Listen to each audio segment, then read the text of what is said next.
Welcome back in this segment of our show brought to you by Tennova Healthcare. We tell you each week about Tennova's Men's Health Center of Excellence.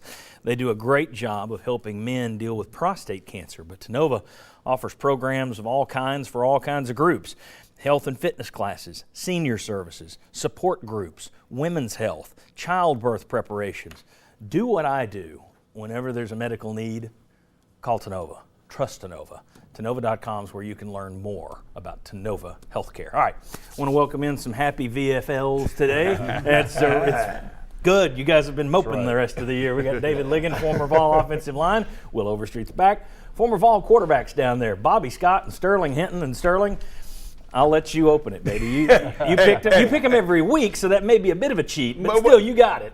But see, like I told you last week, the quarterback position is getting better at each one of them. And Dobbs has had an opportunity to represent the position right now. He's doing big things. Hey, my other former quarterback picked him to win yet last week also. Bobby and he'd always pick against Steve Spurrier. But still, you guys got it. All right.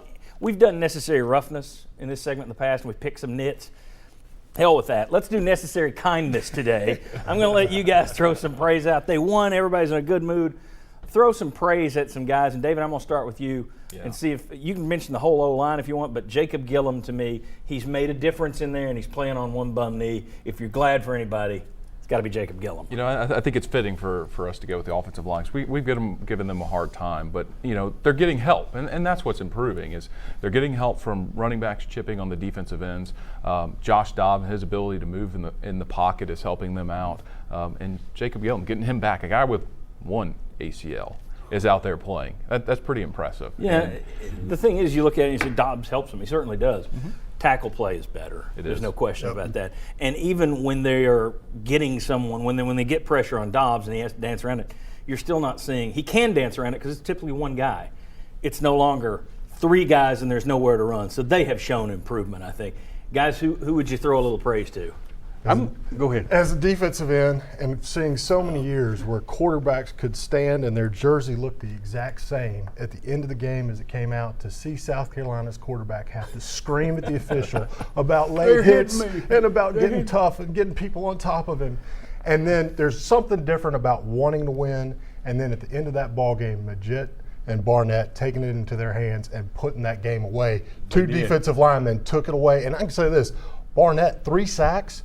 If he's not defensive player of the week, who is? I mean, this guy has become a real presence of defensive line. Well, and the other thing is, and you've talked about this many times, you play defense, the best ones are the ones who put everything else. You have a bad play, it's out of your head. They had a tough night last night. 600 yards, 42 points. You go to overtime, it's like it never happened. Started fresh. I want to give kudos to the training staff, especially the trainer. He took a butt chewing on the sideline. And I'm going to tell you, very seldom does the head coach, jump a guy on the sidelines like that. But he came back 2 times. After he walked away and then came back. And so I'm sure the head trainer over there at UT had a little problem sitting down this morning. I got a couple of guys I'm going to sprinkle a little love to. First, we got AJ the Beast has been doing things in a high level all year. But we got too much to quit. I mean, he really did some things last night. But I like my man Coleman at the DB position. He really had this display of short memory. He was getting picked on. He went up against the guys probably first round in the draft this year, but he stayed in the game and he kept fighting. And that's when that type of attitude proved itself to be what we needed at the end of the game. I thought it was interesting, and it tells you the mindset of the team and what the mood was last night after what had been let's face it, I mean, fans and media think, well, it's tough. You have to come out here and talk about a bad game again. Fans are upset. It's tougher on the players than anybody. Marlon Lane didn't look like a good injury. I mean, no injury's good, but it didn't look good the way he was having to be carted off.